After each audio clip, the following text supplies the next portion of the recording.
19 তাৰিখে অসম মন্ত্ৰীসভাই সিদ্ধান্ত লৈছিলে যে কৰিমগঞ্জ জিলাৰ নাম সলনি কৰি শ্ৰীভূমি ৰাখিব লাগে। ইয়াৰ পাছতেই যোৱাকালি ৰাজ্যপালৰ এটা জাননী জাৰি কৰিছে যে কৰিমগঞ্জ জিলাৰ নাম শ্ৰীভূমি হ'ব আৰু কৰিমগঞ্জ চহৰৰ নামো শ্ৰীভূমি হ'ব। ইয়াৰ পাছতেই কিন্তু আজি কৰিমগঞ্জত দেখা গৈছে ব্যাপক তৎপৰতা। কৰিমগঞ্জ জিলাৰ বিভিন্ন ঠাইত কিন্তু কৰিমগঞ্জ সলনি শ্ৰীভূমি কৰা হৈছে। এই মুহূৰ্তত আমি দেখিছোঁ যে কৰিমগঞ্জৰ যে জিলা উপায়ুক্ত কাৰ্যালয়, এই জিলা উপায়ুক্ত কাৰ্যালয়ত ইয়াতে নাম শ্ৰীভূমি কৰা হৈছে। জিলা উপায়ুক্তগৰাকীয়ে ইয়াতে নাম যে উন্মোচন কৰে, যি পৰ্দা আছিল উন্মোচন কৰে। জিলা আয়ুক্তৰ কাৰ্যালয় শ্ৰীভূমি বুলি ইয়াতে লিখা আছে। আৰু লগতে যদি আমি যি উপায়ুক্ত বাহনখনক দেখুৱাৰ চেষ্টা কৰিম, কালিলৈকে আছিলে কিন্তু DC কৰিমগঞ্জ, আজি DC শ্ৰীভূমি হৈ গ'ল। এনেদৰে পৰিৱেশে বিৰাজ কৰিছে কৰিমগঞ্জৰ বিভিন্ন ঠাইত। যদি দেখা যায় যেন বিভিন্ন ঠাইত কিন্তু নাম সলনি হৈ আছে। কৰিমগঞ্জৰ আৰক্ষী অধীক্ষকৰ কাৰ্যালয় বা জিলা পৰিষদ সকলো ঠাইত ইয়াতে যি নাম সলনিৰ কাম চলি আছে। গতিকে যিমানখিনি কাৰ্যালয় আছে সকলোতে কাম চলিব। আৰু যেন দেখা গৈছে বিজেপি কাৰ্যালয়তো ইতিমধ্যে শ্ৰীভূমি লগোৱা দিয়া হৈছে। আৰু এটা মন কৰিবলগীয়া কথা হৈছে যেন কৰিমগঞ্জত কিছুমান প্ৰতিষ্ঠানৰ নাম কিন্তু পূৰ্বৰ পৰাই শ্ৰীভূমি আছে। যদি দেখা যায় 1951 চনত স্থাপিত হোৱা লংগাই ৰোডৰ এখন বিদ্যালয়, চৰকাৰী বিদ্যালয়, ইয়াৰ নাম পূৰ্বৰ পৰাই 51 চনৰ পৰাই কিন্তু শ্ৰীভূমি বিদ্যাপীঠ নামেৰে পৰিচিত আছে।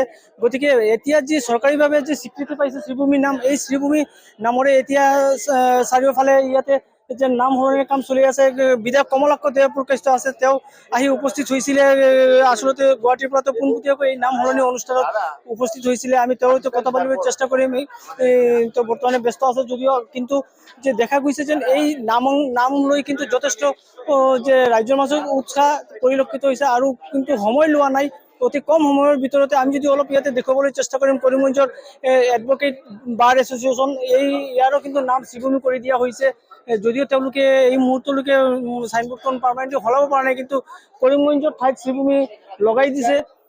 গতিকে যেন এই শ্ৰীভূমিৰ নামৰ যি কাৰ্যালয়ৰ যে নাম অকল সলনি কৰিব লাগে, এয়া কিন্তু সলনি এই জিলা উপায়ুক্ত কাৰ্যালয়, আচলতে এখন জিলাৰ যে আয়ুক্ত কাৰ্যালয় হৈছে মুখ্য কাৰ্যালয়, আয়ুক্ত কাৰ্যালয়ৰ পৰা শুভাৰম্ভ হৈছে। আৰু বিভিন্ন ঠাইত তেওঁলোকে যি কৰিব লাগে, ব্যৱস্থা কৰিব লাগে, নাম সলনি ব্যৱস্থা কৰিব লাগে, এয়া কৰি আছে। লাহে লাহে কৰিমগঞ্জৰ সকলো ঠাইৰ নাম শ্ৰীভূমি হৈ যাব। আমি অলপ কমলাক্ষ দেৱপ্ৰকাশৰ সৈতে আমি অলপ কথা পাতিবলৈ চেষ্টা কৰিম।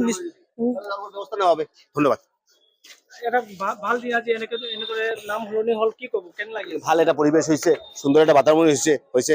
শ্ৰীভূমি, সুন্দৰ ভূমি, সুন্দর মানসিকতা, সুন্দর চিন্তাধারা, সুন্দর মানসিকতা যাতে বিকাশ হয়, এটা সুস্থ সুন্দর যাতে পরিবেশ হয়।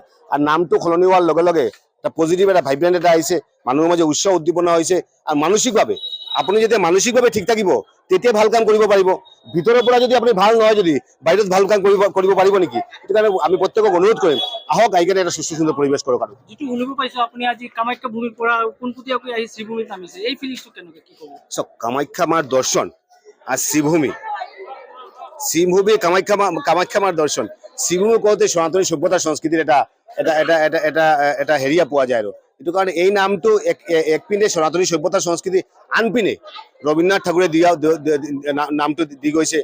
আনপিনে আপুনি চাই যদি 1914 যেতিয়া আপোনাৰ হেৰি হৈছিল, ফাৰ্ষ্ট যেতিয়া মিটিং হৈছিল, সুৰমাবেলি উপত্যকাৰ মিটিং হৈছিল, সুৰমাবেলি সাংস্কৃতিক মঞ্চৰ মিটিং হৈছিল, তেতিয়া মিটিঙৰ ফাৰ্ষ্ট আমাৰ যিটো news paper, monthly news paper আছিলে, এইটো নাম আছিলে শ্ৰীভূমি। অৰ্থাৎ এই নামটো আজিৰ পৰা নহয়, প্ৰায় 100-150 বছৰৰ আগৰ পৰাই শ্ৰীভূমি হ'বলৈ মানুহ আন্দোলন কৰি আছে।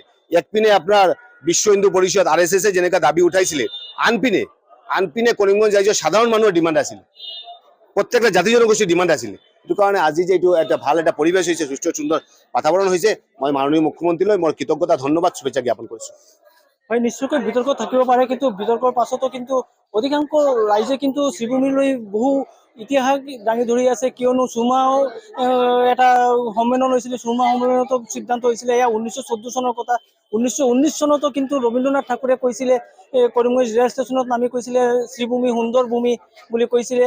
আৰু লগতে যদি দেখা যায় যেন কৰিমগঞ্জত কিছু ঠাইত যে কথা পূৰ্বে উল্লেখ কৰিছোঁ, যেন শ্ৰীভূমি বিদ্যাপীঠ বা শ্ৰীভূমি কিছু প্ৰতিষ্ঠান আছে, শ্ৰীভূমি টেইলাৰিং, শ্ৰীভূমি এনেদৰে কিছু নিজা প্ৰতিষ্ঠানো আছে যিসকলে শ্ৰীভূমি ব্যৱহাৰ কৰি আহিছে। গতিকে আজিৰ দিনত যি চৰকাৰীভাৱে স্বীকৃত হোৱাৰ পাছত নিশ্চয়কৈ এটা পক্ষৰ মাজত কিন্তু আনন্দৰ যে বন্যা প্লাবিত হোৱা পৰিলক্ষিত হৈছে।